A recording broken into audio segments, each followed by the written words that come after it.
The Garden, by Francis Rosenfeld. Chapter 4. The Garden of Apathy. The Good Herbs. Early in the morning, the elders had convened to discuss important things that needed done in the village, and in such situations, the youngsters were encouraged to make themselves scarce and not linger underfoot to be in everyone's way. Cimmy in particular was eager to oblige and get lost in one of her unsanctioned activities, grateful not to have to explain herself and wallow through the unavoidable chastising that followed. In this instance, she gathered her courage and went out to explore the outer limits again.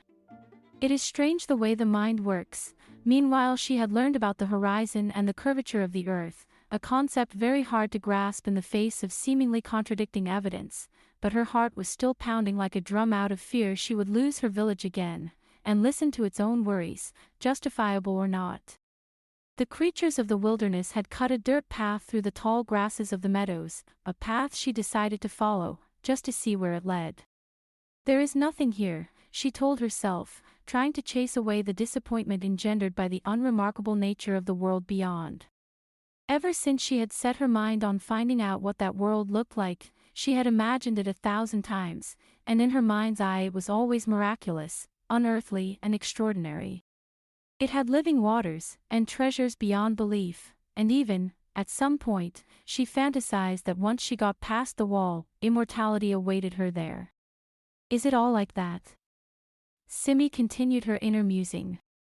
Do we all yearn and strive and dream and hope our whole lives to reach someplace or something that inevitably disappoints? In all fairness, the world beyond the walls was lovelier than anyone could expect, with its lush green meadows and endless waters, filled with an abundance of plants and wildlife Cimmy had never seen before, but she ignored them all, bogged down in her own drama, impervious to change and curiosity. Why am I even here? What is there to do here? It's not like I haven't seen weeds before, she continued her brooding, looking around for anything out of the ordinary and getting more morose by the minute under the warm sun that made the flowers sparkle like giant gemstones and threw gleams and shimmers on the open waters. Maybe Josepha is right. I'm pretty sure that's what useless looks like. No wonder they never stop getting on my case. This is dumb. It is a law of nature that discovery always stumbles upon the discoverer.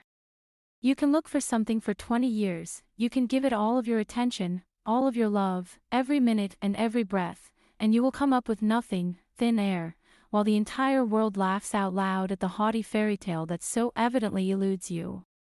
You will be derided, counseled, disapproved of, until whatever crumble of dignity you have left is completely gone. Then and only then, when your spirit is so heavy with public scorn and a deep sense of failure and ridicule that you can't look at yourself in the mirror without averting your eyes, that discovery, that prized quest you've dedicated your life to, sneaks up on you, so different from your expectations you can't even recognize it, and you will avoid it like the plague, loath to touch it, until fate has to literally beat you over the head with it. Cimmy hadn't yet arrived to this breakthrough moment. Hers wasn't discouragement, or a deep sense of failure, or even that surreal feeling of seeing everything you valued about your life slip through your fingers and dissipate, because one can't rush fate, and it wasn't her time. She got boggled in the weeds in her garden of apathy, searching for something else, for something different, while failing to see the treasure in front of her eyes.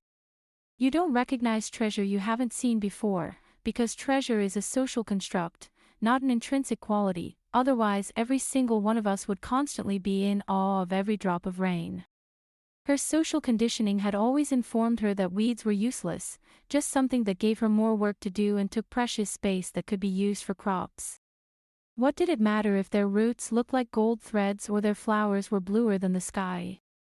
In her absent-mindedness she stumbled on a long and tangled stem that, given her current state of mind, she ruminated had been placed in her path on purpose, just to make her fall. She was so upset she didn't even get up from the ground, mad at existence in general and at her crashed dreams of a paradisiac garden in particular, and she stood there, sulking and refusing to acknowledge the scrape on her arm, which was slowly soaking the hard dirt beneath it with the slow drip of her blood. Great! Cimmy restarted her ranting, exasperated. That's just great.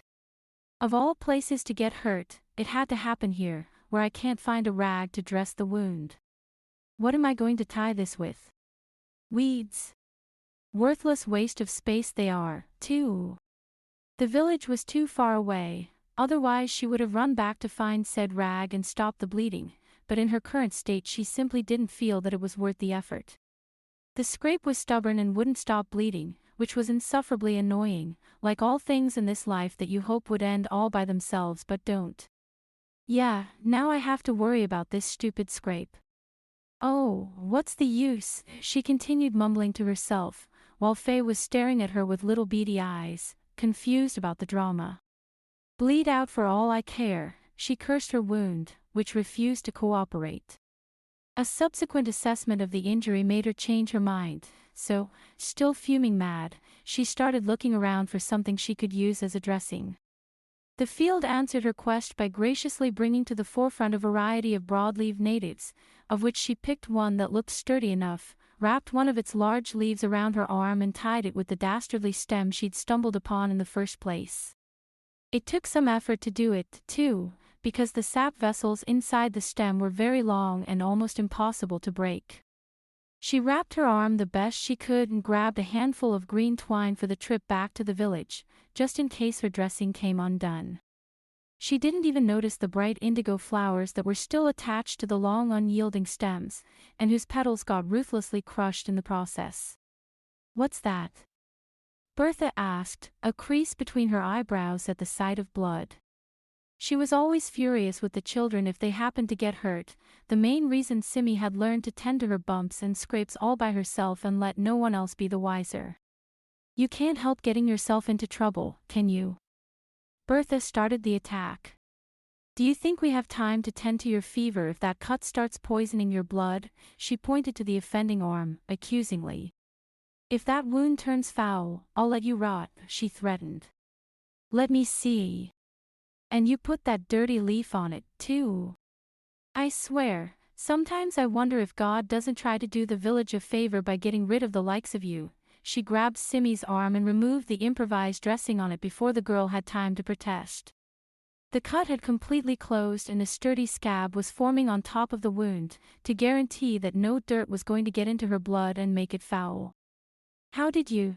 Bertha mumbled, confused, used as she was to see these kinds of incidents take a turn for the worse really fast. She examined the wound, which didn't show any signs that it needed additional attention, and dropped Cimmy's arm, half annoyed, half relieved. "I guess nobody can say the Almighty wasn't fair to you. He didn't bless you with any brains, but dumped a load of luck on top of your head to make up for it. Now go, you're keeping me from my business." She turned around to leave, but changed her mind. "What in heavens is that mess on your shirt?" She pointed at Cimmy's garment, which had turned bright blue in places, where the crushed indigo flowers had touched it. "Don't hope for another shirt. This one was brand new. If you can't wash off those stains, you'll have to wear it like that." Cimmy washed it repeatedly for the next several days, but the blue was there to stay. In light of the disaster du jour, Cimmy had another heretical thought, the kind that had reliably gotten her in trouble since she had started taking her first steps into the world. A shirt that was stained blue was not acceptable, but if she managed to make the entire shirt blue, that would probably be all right. She wasn't given to situational analysis, and therefore she did not contemplate the impact of being the only person with a blue shirt in a village full of tan ones, so she went back out into the field and picked a large bundle of the weeds with blue flowers, took them home and boiled them together with her shirt. Problem solved. She was surprised to find a knotted bundle of threads at the bottom of the pot after she threw away the blue water, threads a lot softer and silkier than the scratchy thistle fibers her shirt was made of, and they were all bright blue, like the sky and the waters, and looked so beautiful that they didn't seem to belong to this world. There were no such colors and such softness in her world, and while looking at them and feeling their softness caress her fingers, she wondered whether she didn't actually venture into that dream world of hers after all. She spent all afternoon removing the bits of woody stems still stuck in the wondrous fibers, and then she unraveled the knots and split the sturdy bundles into thinner and thinner threads, until they were lighter than the breeze and so thin she could barely see them. When she was done, she ended up with a lot of thread, so she stretched it on the loom and made a piece of cloth out of it, finer than gossamer and lighter than the breeze, a cloth whose color seemed to have been drawn directly from the sky. Cimmy didn't know what to do with something so beautiful, and feared she might tear the fabric if she tried to use it for a garment, so she wrapped it delicately around her head, unable to resist the impulse to show it off. More pointless things, I see. Josepha admonished her at the sight of the sky-blue gossamer weave. So help me, girl, what did you do to your shirt? She giggled as she noticed the shirt's color. At least that saves me the energy of having to look for you whenever you wander off into whatever la la land you waste your time in. We can see you from the moon in that shirt.